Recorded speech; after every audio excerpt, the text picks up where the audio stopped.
Thanks for watching The Boyfriend Chronicles. This series is gonna be filled with horror stories from ex-boyfriends, dates. So hopefully by telling my stories, it'll help you ladies and fellas to not make the same mistakes that I did.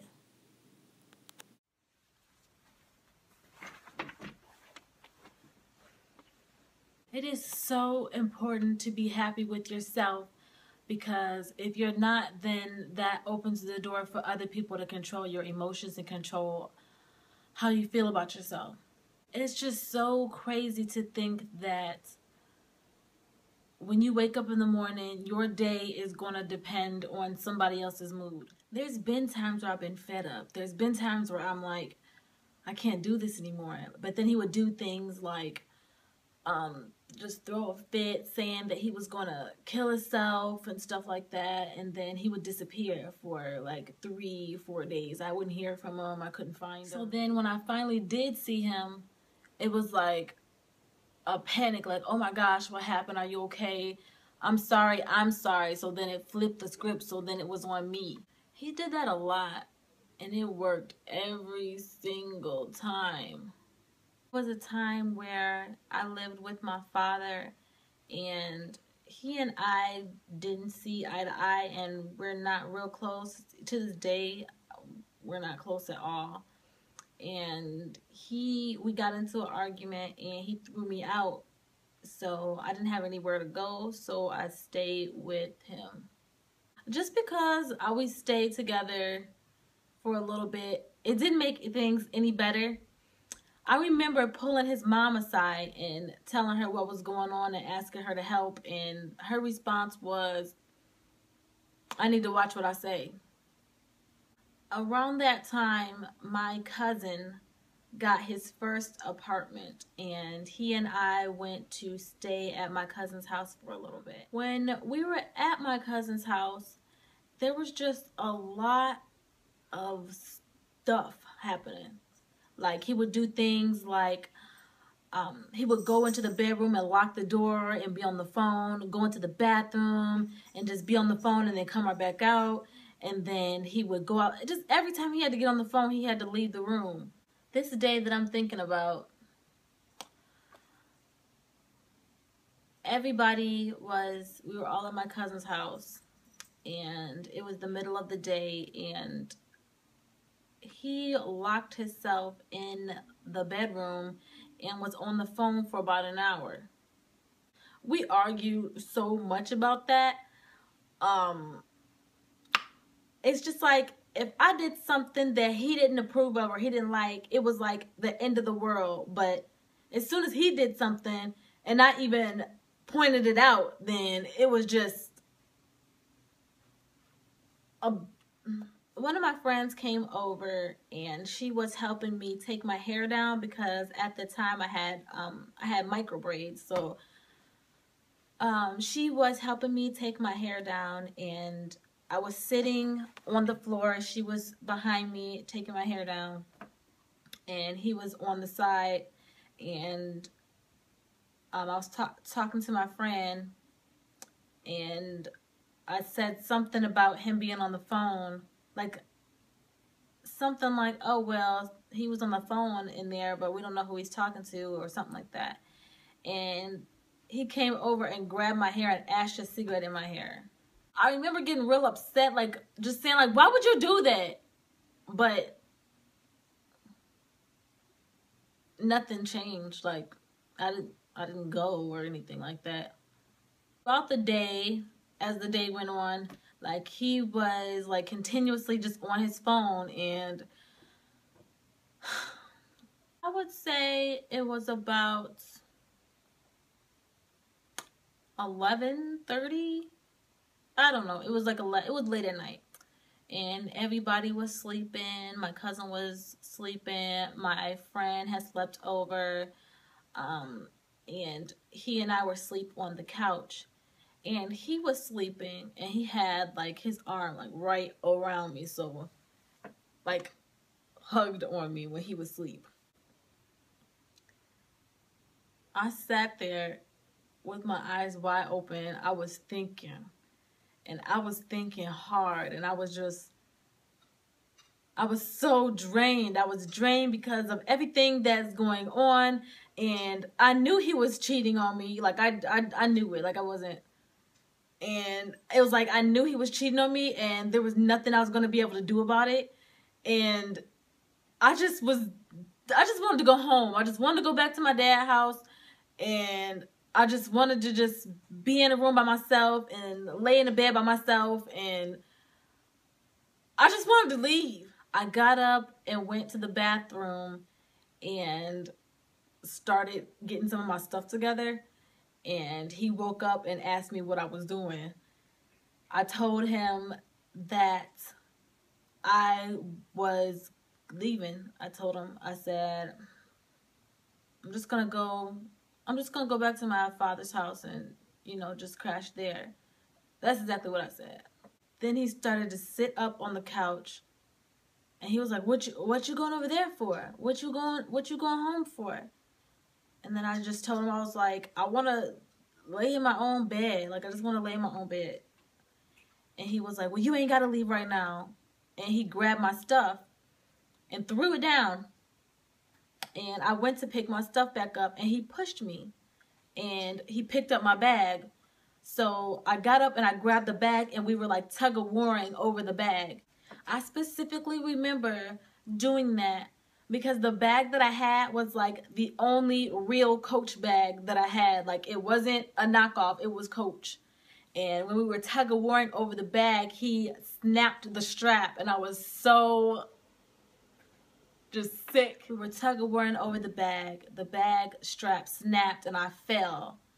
And when I got up, I started to go for the door, and he went in front of the door and told me to go back to sleep. Remember, I just started crying. I'm like, you just please let me go home. I just want to go home. Just please let me go home. And he was like, no, you don't need to go home. You don't need to go home. So then I physically tried to move him out of my way, which was probably not the best decision. I started to hit him. And we started fighting. We were fighting. It was just really a lot of like tussling around. And I remember him grabbing me real hard, kept throwing me down the couch, throwing me down the couch. Every time I get up, he would throw me down on the couch. And it was just like, I could not shake him. So I grabbed, oh, what did I grab? I think I grabbed like a screwdriver that was like laying around. And I was like, let me go, let me go. So he grabbed a hammer, and we just sat there. And he was like, I remember him saying, you know I'm crazier than you. So then I just started crying. I just dropped the screwdriver. And then I was just crying, please let me go, please let me go. I sat down on the couch, and then I said, fine, I'll stay. So I waited. And then I got up again and tried to run for the door. And we started tussling again. And I think what I did was when we were like tussling, I muffed him like this, or like just muffed him. And he balled his fist up and punched me in the face. And that's how my lip split. When he punched me, I flew on the ground. Like, I fell hard as I could. And I remember that too, because the carpet in my cousin's apartment, it was not like normal carpet. It was, to me, it was really, really thin. You can feel the concrete like under the carpet. I don't know if there wasn't any like padding under there, but I specifically remember the way that the floor felt when I hit the floor. He hit me, my lips split. There was so much blood everywhere. My shirt was covered in blood. My cousin's carpet was covered in blood. It was just like squirting out of my lip. When that happened, my cousin and my friend that had stayed over had come into the living room and seen everything. And my friend started crying, and she had to help me up off the floor because I was like out of it. And then he just kept saying, I didn't hit you that hard. I didn't hit you that hard. When they stitched my lip back together, they had to take a needle and stick it. Like, my lip was like split like this. And they had to take a needle and stick it in the tissue in my lip, and it hurt. I remember when that needle went in, it hurt so bad because they had to numb my lip for them to stitch it up. So that's what they were doing. And I remember I was laying down on the little surgical bed, And I remember my friend like on the side of me bawling her eyes out. She was so hurt. It goes all the way up. When I wear lipstick, you don't see it as much. After that happened, that was like when I really said, you know what? I'm done with this. I can't do this anymore. I had it set in my mind that I was going to get out one way or another. So at that time, I just really felt like I didn't have anything. I was just worthless. Like, I didn't have anything to live for. Well, I went to a park and I swallowed like a half a bottle of aspirin and I threw it up. I ended up throwing it up. At that time, God said no. He said no and he kept me. I just really strongly feel that everybody matters in the world. Everybody. It doesn't matter how old you are. It doesn't matter, you know, what you're going through or what you've been through. You are not your past. It doesn't matter what your past is. If you're a drug dealer or you were on drugs or you strip or you prostitute or whatever, if you can only you can take the steps in changing the way that your life ends up, because mine was going out of control and I still to this day do not know how I ended up where I am today, but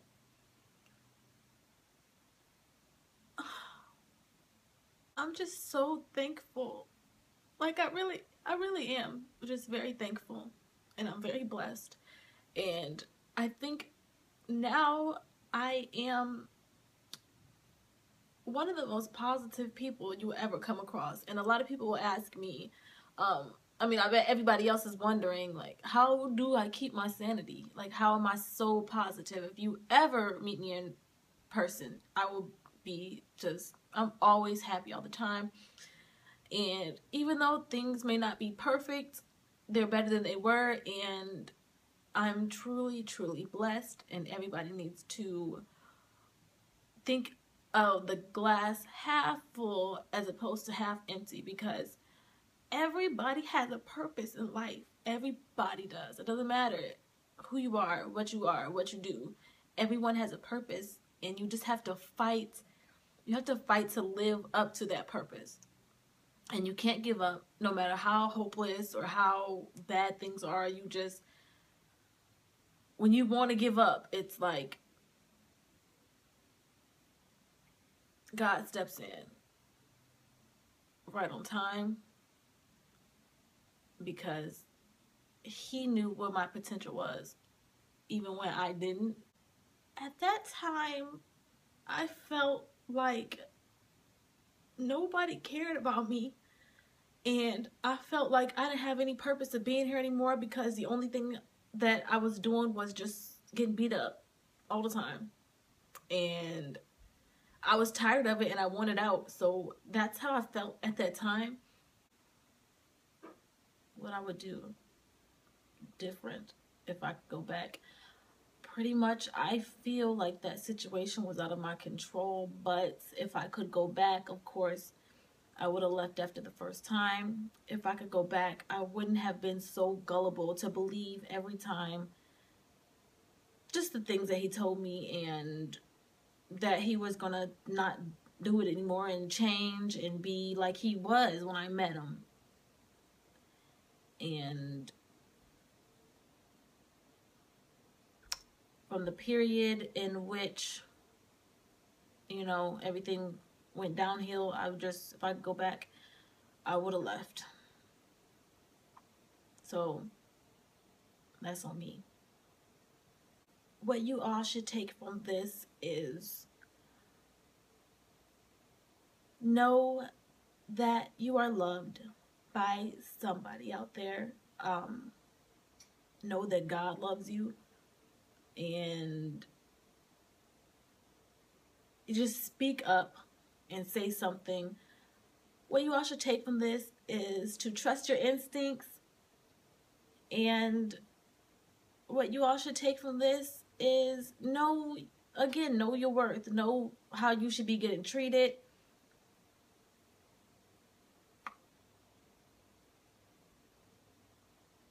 And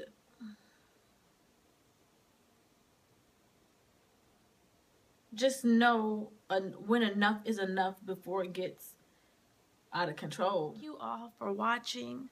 I put my life out there not knowing what the feedback is going to be, not knowing what people are going to think about me. Hopefully this will help somebody out there, and I just know that you are loved and